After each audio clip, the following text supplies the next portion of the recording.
हमारे चैनल को सब्सक्राइब करें और बेल आइकन दबाएं।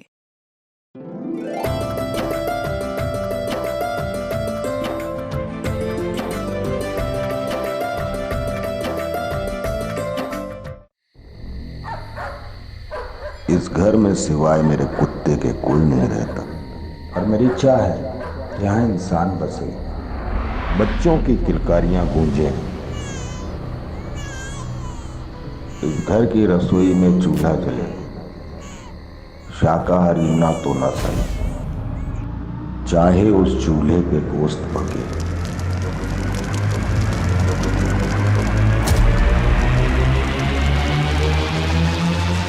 नमस्कार, आदाब। मैं अनूप सोनी क्राइम पेट्रोल सतर्क के ब्लैक हेडलाइंस अध्याय के आज के एपिसोड में आप सबका स्वागत करता हूं। चाह कुछ करने की, कुछ बनने की, सुनहरे भविष्य की, प्यार भरे जीवन की। चाह एक ऐसा शब्द है जो सकारात्मक भी है और नकारात्मक भी।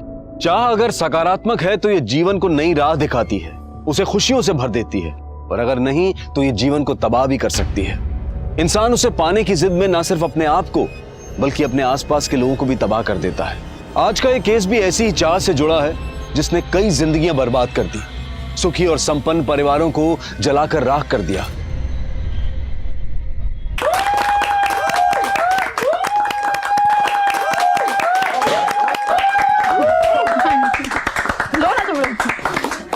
देविका, तुमसे बिछड़ने का दिल तो नहीं करता, पर क्या करें, फेयरवेल भी रस्म है, निभानी तो पड़ेगी ही।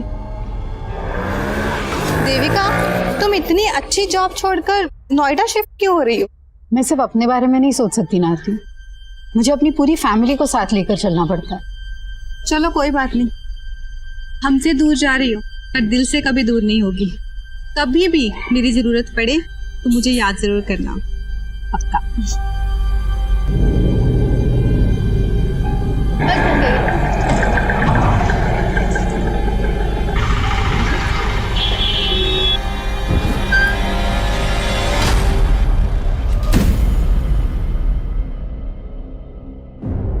रिया, ये क्या कर रही हो? सामान क्यों फाड़ रही हो?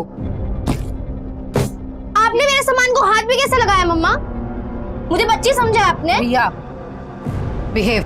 क्या बात है देविका, क्यों डांट रही हो बच्ची को? बच्ची ये बोल रही है कि अब बच्ची नहीं रही। आप ज्यादा बोलो मत मम्मा, मुझे सिर्फ इतना बताओ मेरा नया डैडी कहाँ रखा है? रिया, अच्छा बेटा, नया टेडी वो तो ऊपर रखा हुआ है, जा ले ले जा। क्या बात है? मनीष, हम नोएडा तो शिफ्ट हो जाएंगे, but do you really feel Riya वहां ये बदतमीजी बंद कर देगी? क्यों, तुम्हें अपनी माँ और बहन पे भरोसा नहीं है?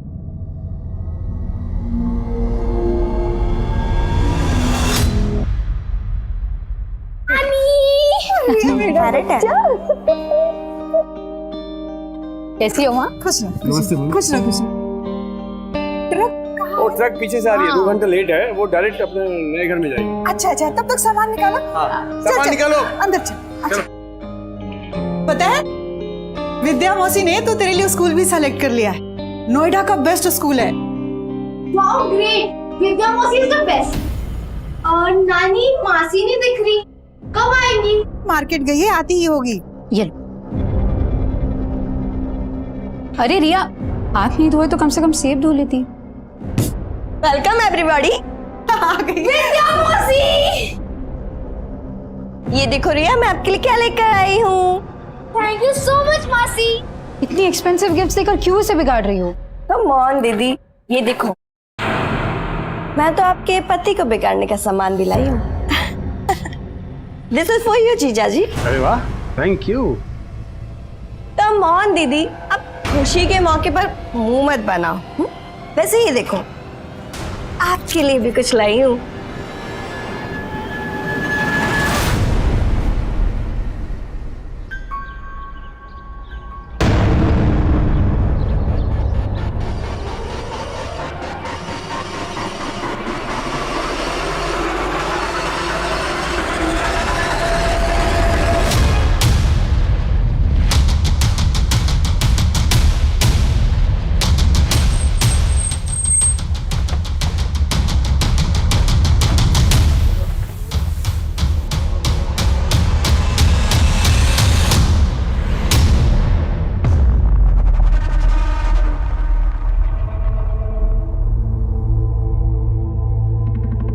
विंडो खोलो, अरे दरवाजा खोलो, खोलो सर।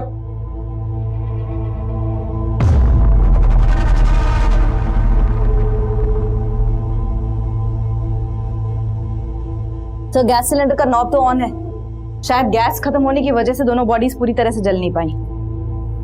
बहुत ही ब्रूटल मर्डर सर, दोनों के हाथ पैर बांधे गए।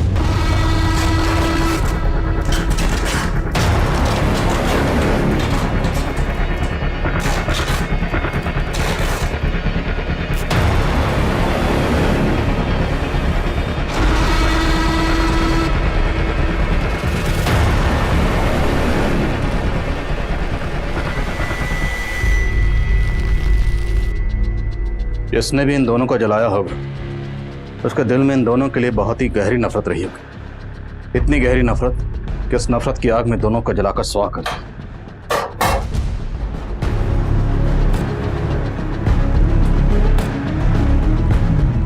इसकी वजह से मेरे भाई की जिंदगी बर्बाद हो गई, इसका भी यही हश्र होना था।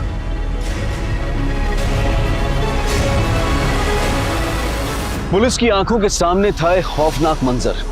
एक औरत और एक आदमी की निर्मम तरीके से हत्या की गई थी। इतनी बर्बरता, इतनी अमानवीय तरीके से हत्या की गई थी कि पुलिस के लिए भी यह दृश्य बचाना आसान नहीं था।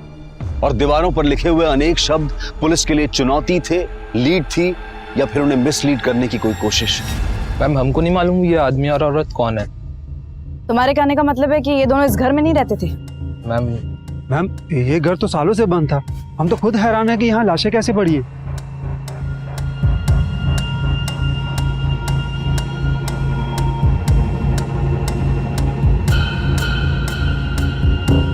आप लोग बोल रहे हैं कि ये घर सालों से बंद है, लेकिन यहाँ का सामान देखकर तो ऐसा लग रहा है कि यहाँ सिर्फ आदमी औरत ही नहीं बल्कि कोई बच्चा भी रहता होगा। मैम हमें इसके बारे में कुछ नहीं पता, और वैसे भी घर हमारी कॉलोनी से बहुत दूर है। अब यहाँ पे कौन आया, कब आया, कैसे आया, मैम इसके बारे में हमें कुछ भी नहीं पता। कमाल, पूरे मोहल्ले में कोई नहीं जानता यहाँ कौन रहता था? सर मुझे तो लग रहा है ये लोग कुछ छुपा रहे हैं। तो पूरा मोहल्ला कुछ क्यों छुपाएगा? पता करो, इस घर का मालिक कोई और है या ये दोनों इस घर के मालिक?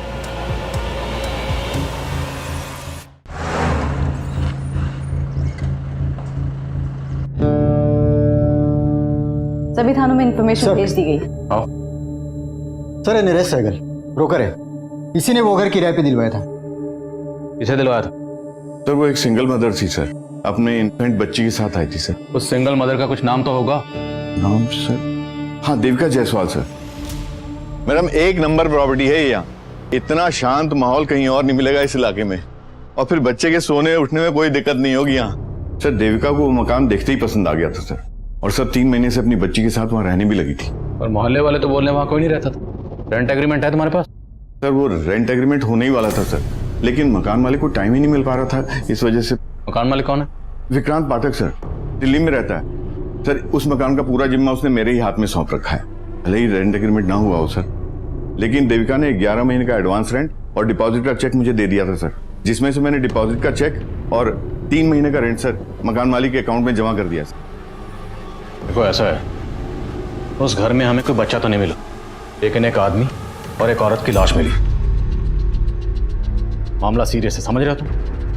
तो ये बताओ, देविका के साथ हमें जिस आदमी की लाश मिली वो आदमी कौन था और उसका देविका के साथ क्या रिश्ता था? सर मुझे उसके बारे में कुछ भी नहीं मालूम सर, जब से मैंने देविका को पोजीशन दिया मैं वहां गया भी नहीं सर। देविका का फोन नंबर और एड्रेस बताओ। सर फोन नंबर दिया तो था उसने, लेकिन सर फोन फॉर्मेट हो गया। देविका ने जो रेंट के चेक्स दिए, तो चेक्स हैं तुम्हारे पास? हाँ सर ऑफिस में रखे हैं सर। हमें उनकी जेरॉक्स चाहिए। ठीक है sir. Pandey thank you sir. नजर रखो इस नरेश पे, और देविका के अकाउंट में जो परमानेंट एड्रेस है वो निकलो। सर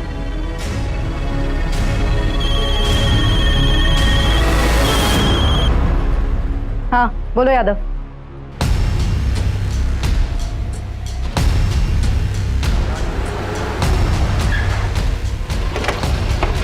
मैम ये केदार मिश्रा है, इसी इलाके का है। ये उस घर के बारे में कुछ बता रहा था जहाँ पे उस औरत और मर्द की लाशें मिली। मैम कुछ समय पहले जब मैं उस घर के पास से गुजर रहा था तो मैंने देखा कि उस घर के मालिक मिस्टर पाठक और कुछ लोग मिलकर उस घर के पीछे की तरफ गड्ढा खोदकर कुछ तो गाड़ रहे हैं। क्या गाड़ रहे? एक बड़ा सा मोटा सा बोरा था, उस बोरे में क्या था मुझे पता नहीं, लेकिन खून के धब्बे लगे हुए। उस घटना के बाद किसी को उस घर में देखा था? मतलब ये जो मर्द और औरत की लाश मिली है, क्या उनमें से किसी को देखा था? नहीं मैडम, मैंने उस घटना के बाद किसी को नहीं देखा। अब उस घर में कौन रहने आया, क्या हो रहा था, मुझे कुछ नहीं पता इसके बारे में।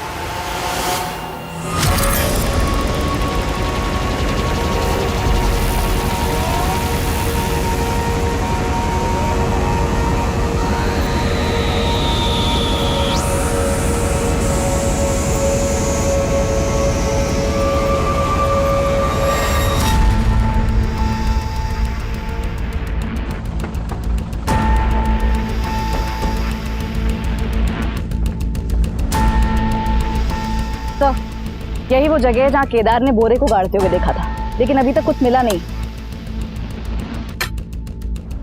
तो ये केदार,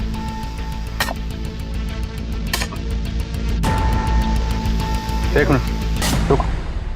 ओके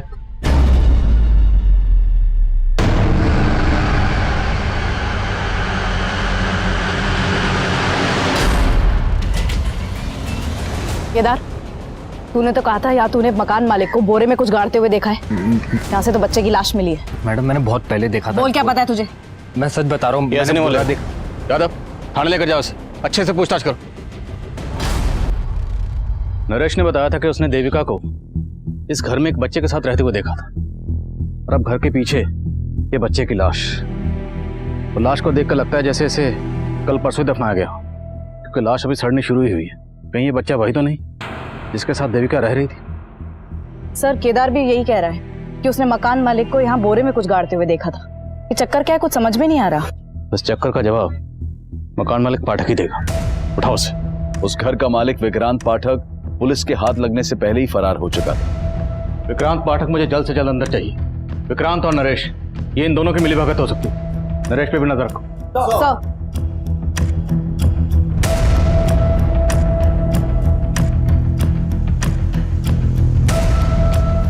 पुलिस विक्रांत को ढूंढने में जुट गई थी। वहीं देविका द्वारा इशू किए गए रेंट चेक्स के जरिए देविका के बैंक अकाउंट की डिटेल सामने आई। सर, देविका की बैंक अकाउंट डिटेल्स में उसका मैरिटल स्टेटस मैरिड था, लेकिन बैंक से उसके पति से जुड़ी कोई भी इंफॉर्मेशन नहीं मिली है। हाँ, परमानेंट एड्रेस जरूर मिला है। तो हो सकता है जिस आदमी की लाश हमें देविका के साथ मिली वो देविका का हस्बैंड और वो बच्ची देविका की बेटी। लेकिन सर, देविका ब्रोकर नरेश से झूठ क्यों बोलेगी कि वो सिंगल मदर थी? एड्रेस कहाँ का है?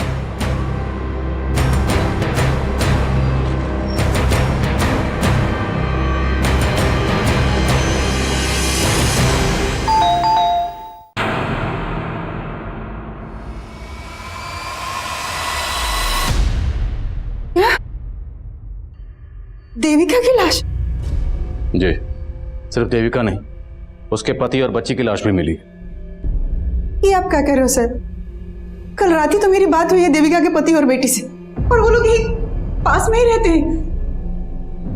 वो दोनों यहीं रहते हैं, तो देविका उस किराए के घर में क्यों रह रही थी? और वो बच्ची और आदमी कौन था जिसकी लाशें हमें मिली? मुझे ये सब नहीं मालूम। मैं खुद पिछले 2 साल से देविका को ढूंढ रही हूँ। 2 साल से ढूंढ रही? हाँ सर, 2 साल पहले देविका अपने पति और बेटी से झगड़ा करके मायके चली आई थी, और मनीष जब उसको लेने आया। ये कैसी बात कर रही हो तुम देविका? हाँ, मैं तो खुद तुम्हें लेने आया हूं यहाँ पर। ये सब करके तुम क्या जताना चाहते हो? कि तुम्हें मेरी जरूरत है? सच तो ये है कि तुम में से किसी को मेरी जरूरत नहीं। बेटा,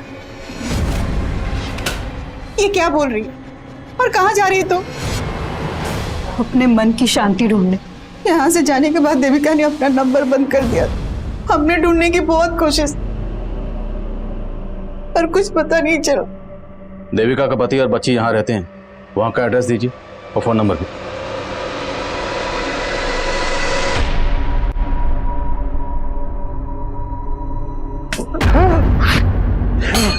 क्या बात है? आप यहाँ पर आराम से सो रहे हो और वहाँ मम्मा, आप मम्मा को वापस कब लेकर आ रहे हो?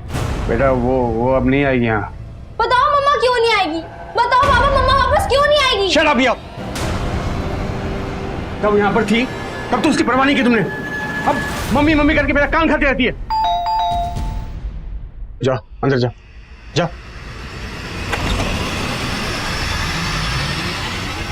क्या? देविका की लाश? बहुत ही गहरी नफरत निकाली गई। देविका के हाथ पैर बांधकर उसे चूल्हे पर जलाया।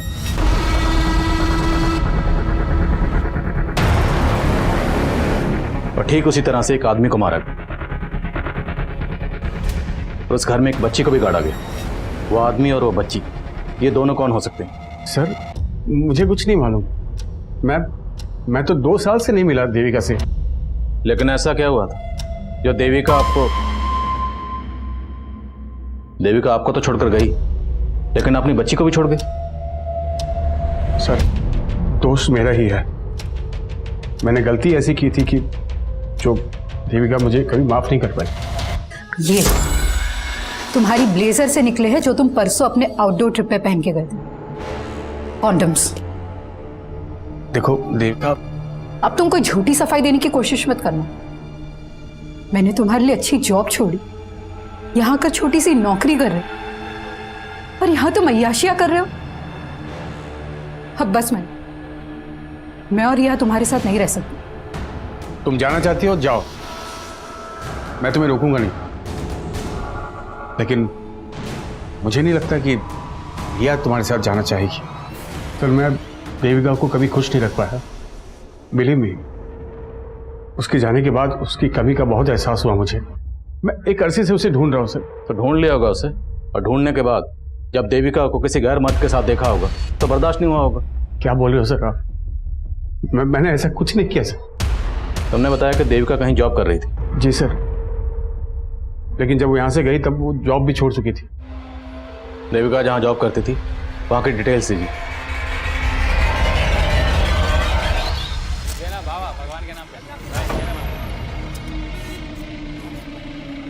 Keep the change. सेठ भगवान के नाम पे कुछ दो ना सेठ।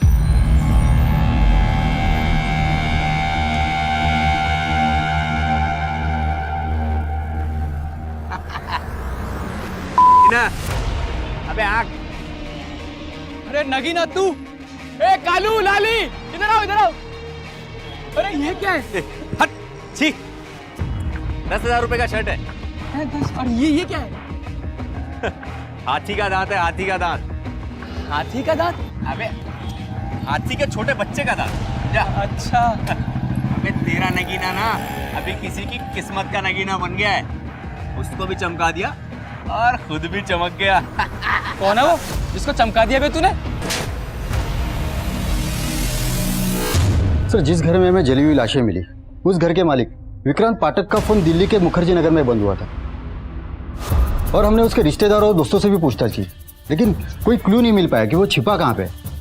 मकान मालिक और किराएदार के अलावा पाठक और देविका के बीच में कोई और कनेक्शन? सर, फिलहाल ऐसा कोई कनेक्शन सामने नहीं आया, और ना ये पता चल पाया कि दूसरी जली हुई लाश किस आदमी की है। लेकिन देविका के बैंक अकाउंट से कोई ना कोई फ़ोन नंबर तो लिंक होगा। उस नंबर की डिटेल्स निकला, शायद कोई क्लू मिले। और ये मकान मालिक पाठक, इसे हाजिर करो। एक बार ये मकान मालिक हमारे हाथ में आ गया तो हमें सब पोस्टमार्टम रिपोर्ट के मुताबिक देविका और उस आदमी को पहले नशीली दवा देकर बेहोश किया गया। घर से मिले ग्लासेस में फ्रूट जूस के साथ साथ दवा के ट्रेसेस भी मिले। बेहोश करने के बाद उनके हाथ पैर बांधकर दोनों को जला दिया गया। बच्ची की मौत धुएं से सफोकेशन की वजह से हुई। मरने के बाद उसे गाड़ा गया। एक मर्द, एक औरत और एक बच्ची, देखने में तो फैमिली लगती है, पर ये फैमिली थी या नहीं थी इसके लिए इन तीनों का डीएनए टेस्ट करवाना हो। पर मारने से पहले इन दोनों को जूस में बेहोशी की दवा पिलाई गई, तो मतलब साफ ये काम किसी जान पहचान वाले का ही है। अब ये जान पहचान वाला या तो देविका की पहचान का होगा या उस आदमी की। देविका की पर्सनल और प्रोफेशनल लाइफ के बारे में जानते, देविका के नोएडा वाले ऑफिस में चलते। ये हमारी नगीना ने बनवाया है। देखो ये भी कैसा है, पूरे 2 तोले का है और एकदम सच्ची सोने का है। हाँ, तुम्हारी नगीना को लाखों का कोई भीख दे गया है या लॉटरी लगा है? कोई लॉटरी नहीं लगा है, वो तो हमारे नगीने का दिमाग है। उसने बहुत बड़ी जुगत लगाई है। जुगत? हाँ। शांति बहन, हमको भी तो बताओ जुगत। किसी को बताना मत। वो ना शहर गया था तो वहाँ पर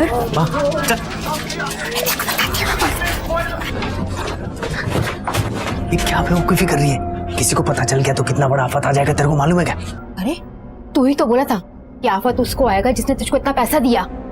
जरा उठा उठा के ना तेरे दिमाग में कचरा ही भर गया है माँ। भी अपना मुंह बंद रख, समझी? जो मैं बोलता हूँ वही कर।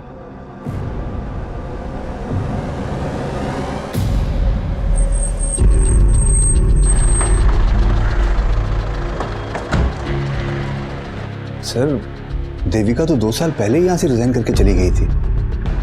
2 साल से मैं भी उसके कांटेक्ट में नहीं हूँ। मुझे बहुत हैरानी हो रही है कि उसकी इस तरीके से हत्या हो गई। सिर्फ देविका का ही नहीं, एक बच्ची और एक आदमी की लाश भी मिली। क्या देविका का यहाँ किसी के साथ अफेयर था? मैम, देविका का किसी से अफेयर हो ही नहीं सकता। वो तो खुद अपने पति से परेशान रहती थी। उसने तुम्हें अपने पति के बारे में कुछ बताया था? देविका का पति गोरखपुर में एक सेल्समैन की नौकरी करता था और 3 साल पहले वो नोएडा में शिफ्ट हुए थे, पर देविका उनके साथ नहीं आना चाहती थी। क्यों? क्योंकि देविका बहुत ही क्वालिफाइड थी मैम, और वो गोरखपुर में एक एरोस्ट्रेस इंस्टीट्यूट में ग्रूमिंग इंस्ट्रक्टर का जॉब करती थी। लेकिन फैमिली के लिए वो यहाँ आ गई और रिसेप्शनिस्ट का जॉब कर रही थी। लेकिन इतने सब सैक्रिफाइस के बाद भी ना उसका पति उसे इम्पोर्टेंस देता था और ना उसकी बेटी उसे समझती थी।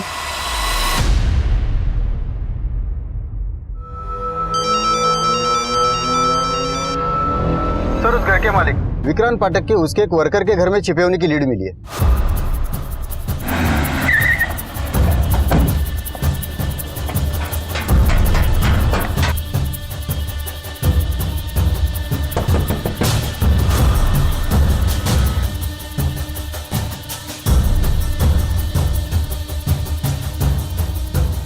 साहब, देविका और उसके बच्चे से मैं आज तक नहीं मिला, और फिर अपने किराएदार को मरवा के क्या मिलेगा मुझे? एक चशमदीद ने उसी घर के पिछले हिस्से में तुझे गड्ढा खोदते हुए देखा। वो तो 3 महीने पुरानी बात है साहब। 3 महीने पहले? तो 3 महीने पहले भी किसी को मारा था? नहीं साहब, किसी इंसान को नहीं। मैंने गड्ढे में अपना मरा हुआ कुत्ता गाड़ा था। कुत्ता? हाँ साहब, वो घर ही मनहूस है साहब। मुझे सस्ता मिला तो मैंने ले तो लिया, इन्वेस्ट कर दिया। सोचा था चलो कम से कम किराया तो आएगा, लेकिन दक्षिण दिशा में मुंह होने के कारण कोई भी किराएदार नहीं आ रहा था। उसके बाद मुझे एक बाबा मिले। उन्होंने सुझाव दिया कि अगर घर की मनहूसियत खत्म करनी है तो अपने किसी वफादार जानवर की बलि देनी होगी। इसलिए उनकी बात मान के मैंने तंत्र पूजा की और अपने वफादार कुत्ते की बलि दे दी और उसको गड्ढे में गाड़ दिया साहब। मैंने सिर्फ अपने कुत्ते की बलि दी थी, मैंने किसी इंसान को नहीं मारा साहब।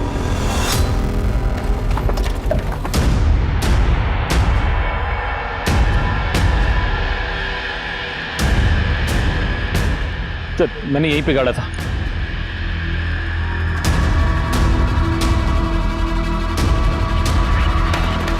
सर यही है सर, कुत्ते की हड्डी देखिए। हाथ से निकालो। लेके जाओ।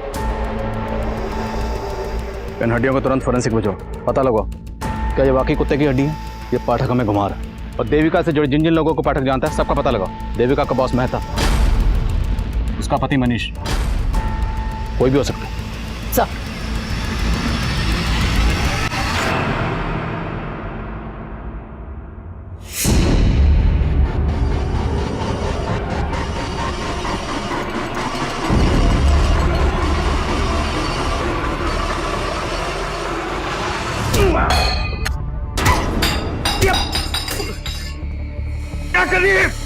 क्या करी तू?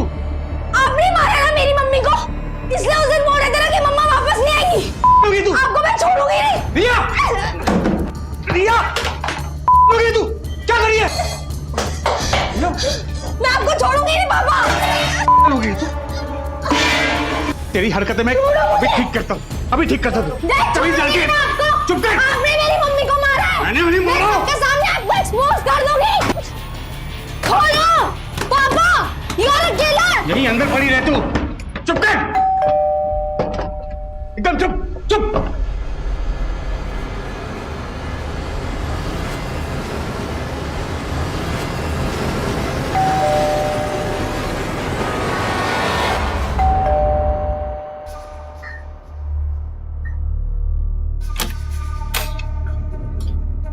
ये क्या हुआ? खोलो पापा। और ये रिया क्यों चिल्ला रही है? क्या बताओ विद्या, इस लड़की ने मुझे परेशान कर रखा है। समझ भी नहीं आ रहा इसे हैंडल कैसे करूं मैं। तुम परेशान मत हो, मैं हैंडल करती हूँ।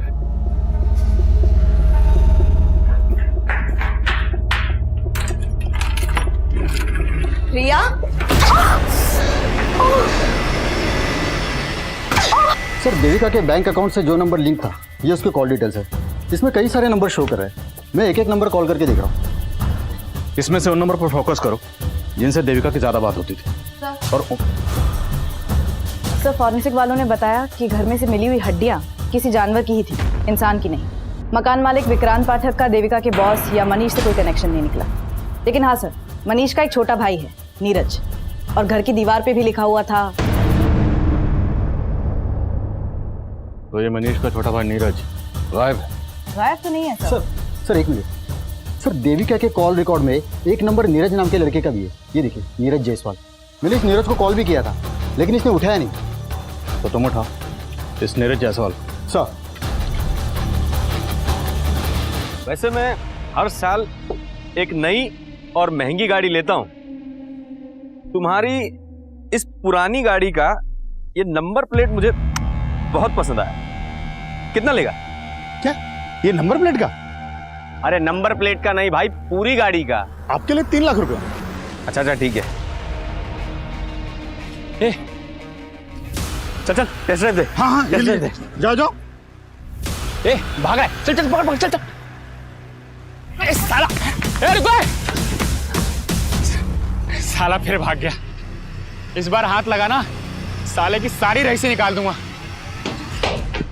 आओ, मनीष के छोटे भाई नीरज, नीरज नहीं सब निर्लज है। तो अपनी भाभी को बेहोश किया, हाथ पैर बांधे और फिर जलाकर मार दिया। उसके बाद दीवार पर लिख कर गया। सर मैंने कुछ नहीं लिखा सर, लिखा तो उन्होंने मेरी किस्मत में कि मैं उनका भाई हूं।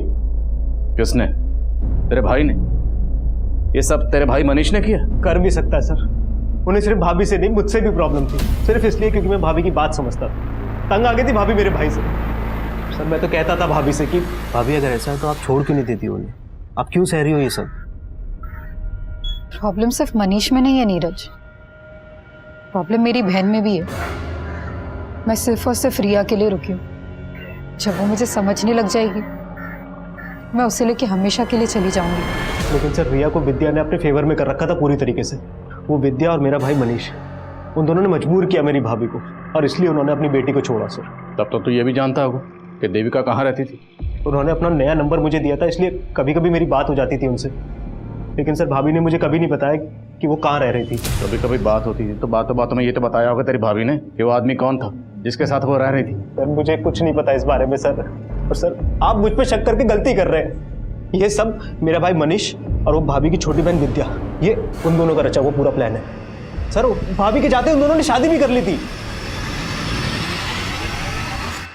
साली साली रहती तो अच्छा था, साली जब घरवाली बनती है यही कांड होते हैं। तो तुम क्या चाहते थे? बिना किसी रिश्ते के सोती रहती तुम्हारे साथ? तो रिश्ता जोड़ा है तो भुगत। कहती थी रिया की मां बनूंगी तो सब कुछ संभाल लूंगी। क्या खाक संभाला तुमने? हमारे सर भी फोड़ रही है और किस्मत भी।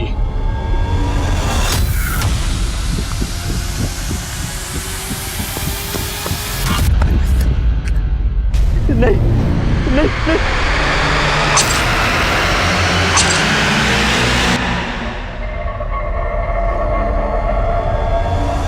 सर उस मनुष्य और विद्या को उठा के लाए। बिठा दे रहा हूं। जैन सर। जी सर। ठीक है सर, मैं अपडेट करता हूं आपको। सर, देविका के कॉल रिकॉर्ड्स में एक ऐसा नंबर मिला है जो कंटिन्यूसली स्विच ऑफ जा रहा है। किसका नंबर है ये? सुरेश तिवारी। इसका फोन हत्या वाली रात उस घर के एरिया में बंद हुआ जहां से लाशें मिली थी।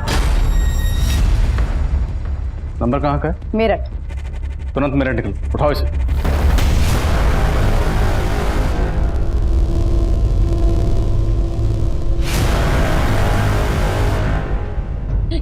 नहीं सुरेश जी छोड़िए।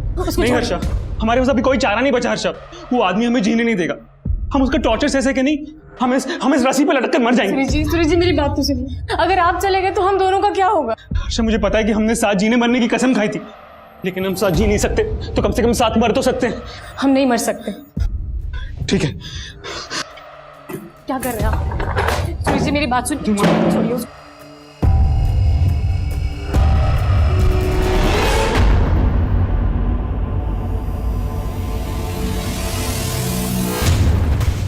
सर आप ऐसे कैसे हमें उठा कर ले आए? जैसे तू लेकर आया अपनी साली को अपनी जिंदगी में जीजा साली से बन गए मियाँ बीवी। फिर आखिर ऐसा क्या हुआ कि नौबत एक दूसरे का सर फोड़ने तक आ गई?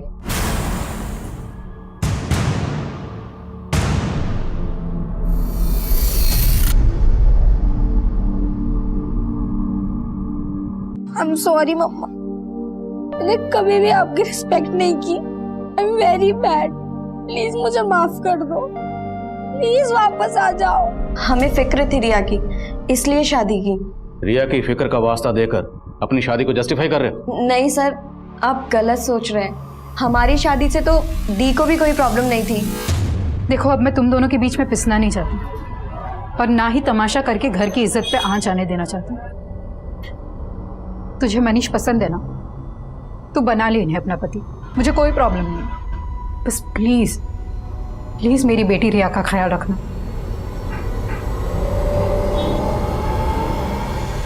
और अचानक से खुद से कहीं चली गई। अचानक से चली गई या तुम दोनों ने इसे जाने के लिए मजबूर कर दी? सर, हम मानते हैं कि हमसे भूल जरूर हुई है, और इस आदमी से शादी करके तो मैं भी दीदी की तरह पछता रही हूँ। पर पछता तो मैं रहा हूँ सर इससे शादी करके, और रिया भी तुम्हें माँ बनाए कभी खुश नहीं रही। इसने हम सबकी जिंदगी बर्बाद कर दी सर। जिंदगी तो तुमने हमारी बर्बाद की। चुप!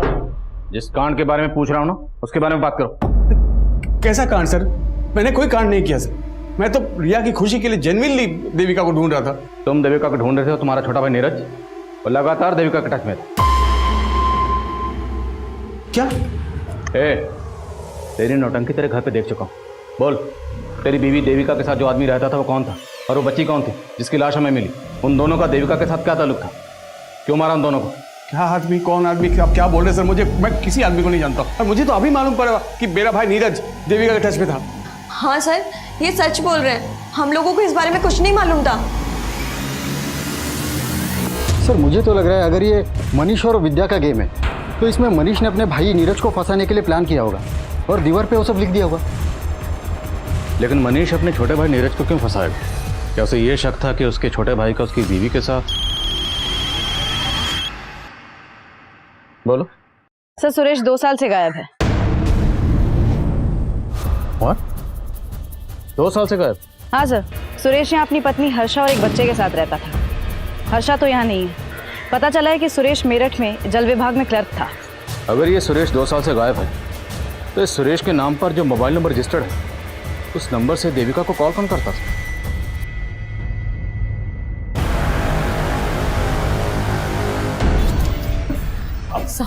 आप फिर से आ गए?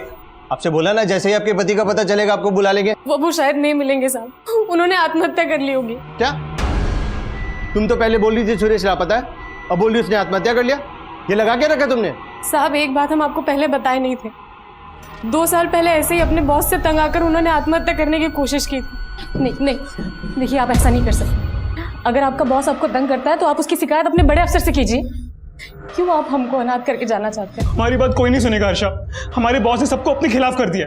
कौन बॉस? वो विनायक मिश्रा।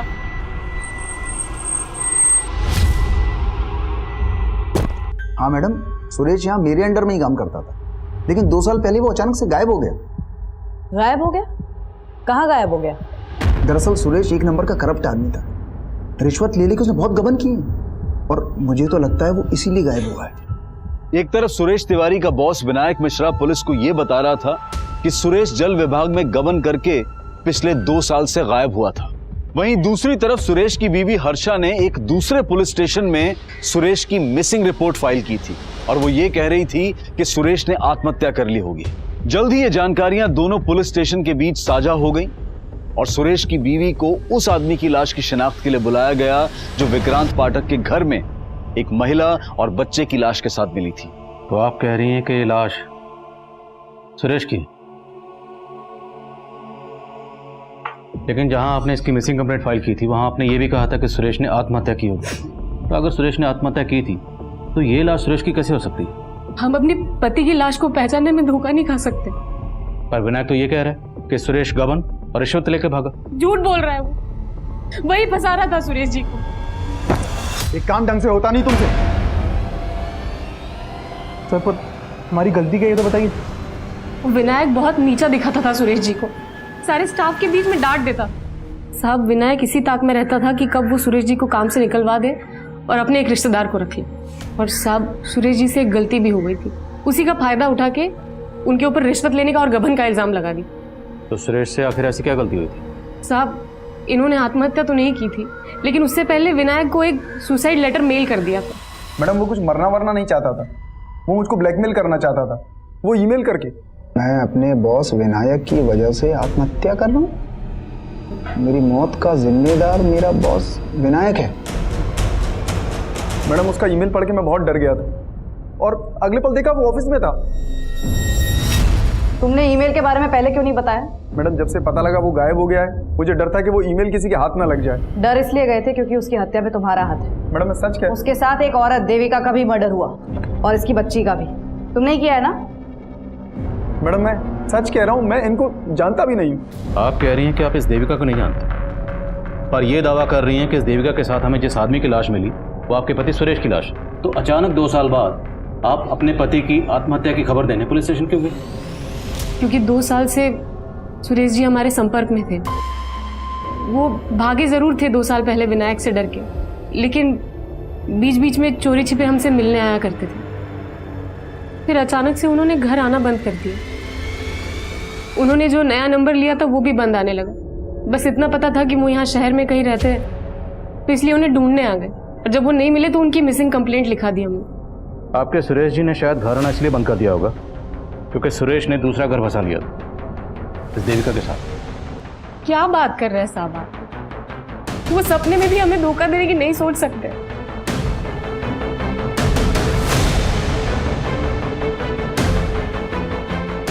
सर ये औरत दिखने में जितनी सीधी है, विनायक उतना ही चालाक है। पहले ये केस देविका से कनेक्टेड लग रहा था, लेकिन अब लग रहा है कि ये केस इस सुरेश से भी कनेक्टेड है। सर मैंने चेक किया, सुरेश का बैंक अकाउंट उसी बैंक में था जिसमें देविका का था। इनफैक्ट सुरेश ने एज अ गारंटर किसी नगीना नाम के आदमी का बैंक अकाउंट भी उसी बैंक में खुलवाया था। इस नगीना का इन कत्ल से क्या ताल्लुक है? तो नगीना एक भिखारी था। अचानक से उसके बैंक अकाउंट में बहुत सारे पैसे आ गए थे और 1 हफ्ते पहले उसका मर्डर हो गया। नगीना मर्डर केस विनोद नगर पुलिस इन्वेस्टिगेट कर रही है। वो लोग भी हैरान थे कि अचानक एक भिखारी के पास इतने पैसे कहाँ से आ गए, और जब उसके बैंक अकाउंट होने की बात पता चली तो उन्होंने मुझे कांटेक्ट किया। लेकिन इस नगीना का मर्डर किसने किया?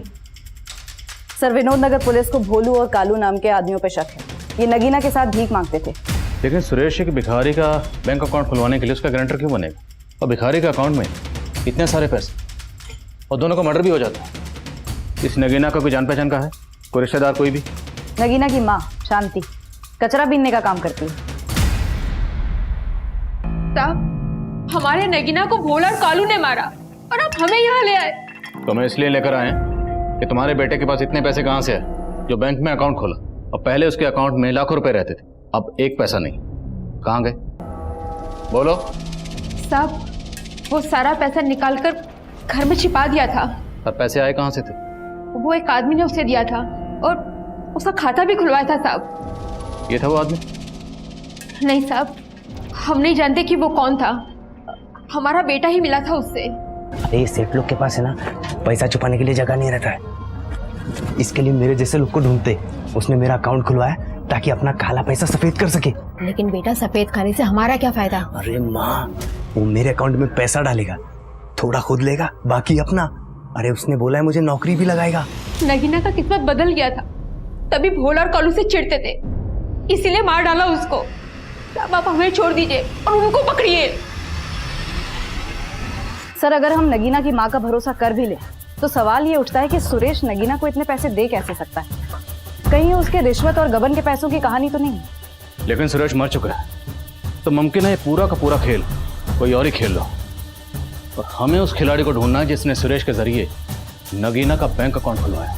नगीना मर्डर केस सामने आने के बाद साजिश की कई गहरी परतें नजर आ रही थी, जिनके जवाब ढूंढने के लिए पुलिस ने कल्लू और भोलू की तलाश तेज कर दी, और पुलिस के खबरी नेटवर्क ने जल्द ही कल्लू और भोलू की मौजूदा ठिकाने का पता लगा लिया।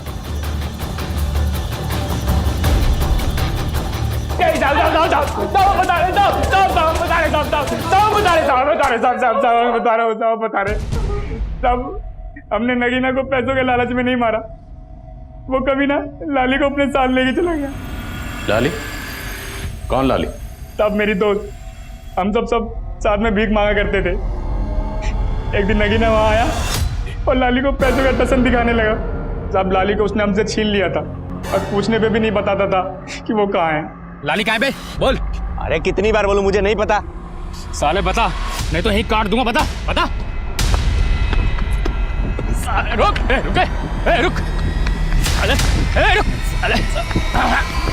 ये भी।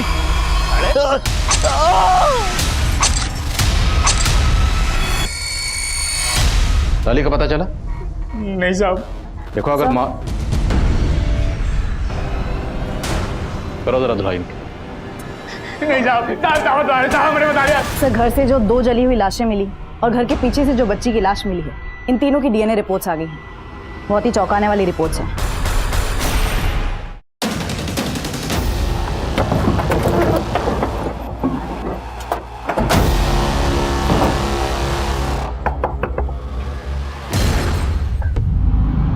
हमसे दूर जा रही हो पर दिल से कभी दूर नहीं होगी। कभी भी मेरी जरूरत पड़े तो मुझे याद जरूर करना। अरे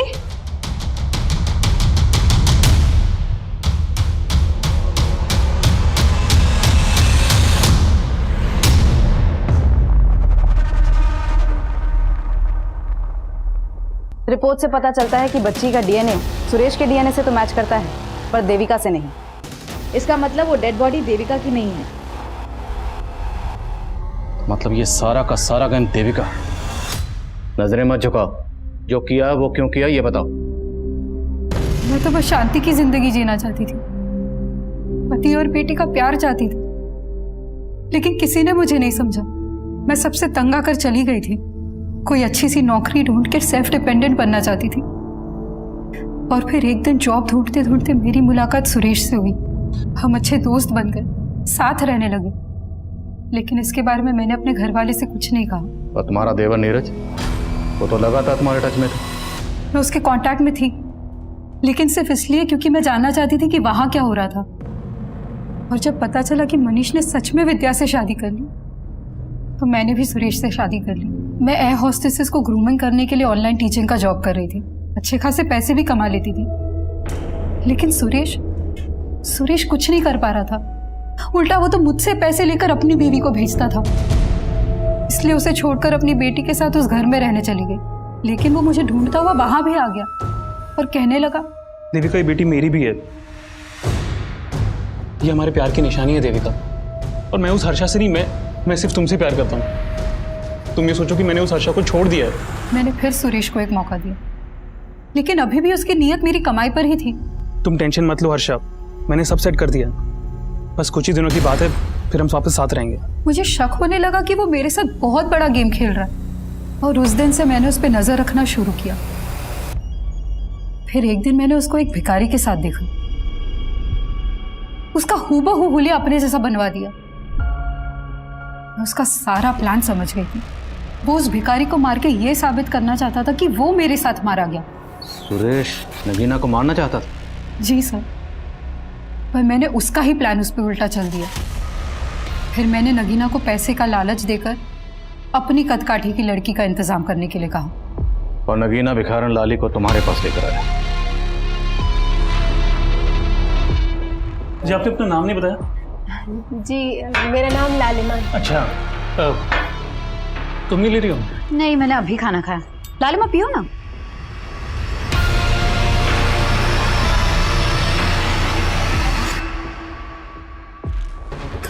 दोनों बेहोश है, जल्दी जल्दी हाथ पैर बांधो।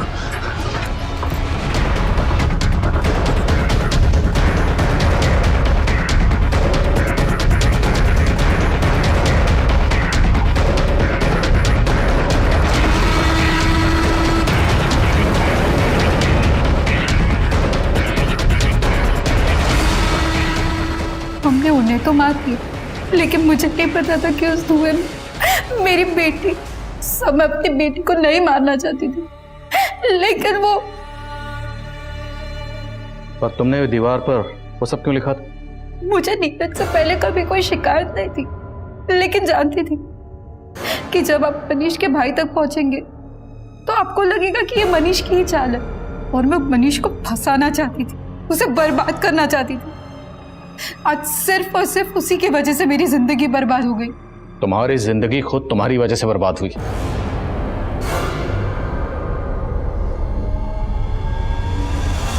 कहते हैं जहां चाह होती है वहीं राह होती है, लेकिन जो राह अपराध के द्वारा चुनी जाती है उस राह पर चलकर जिंदगी एक डेड एंड पर जाकर खत्म हो जाती है। अब मैं अनूप सोनी आपसे विदा लेता हूं, फिर मुलाकात होगी क्राइम पेट्रोल सतर्क के ब्लैक हेडलाइंस अध्याय में एक और नए केस के साथ। और याद रखें, क्राइम और आपके बीच में सिर्फ इतना फर्क है कि आप कितने सतर्क हैं। सतर्क रहें, सुरक्षित रहें। जय Hind. For more updates, subscribe to our channel, click the show links and enjoy watching the videos.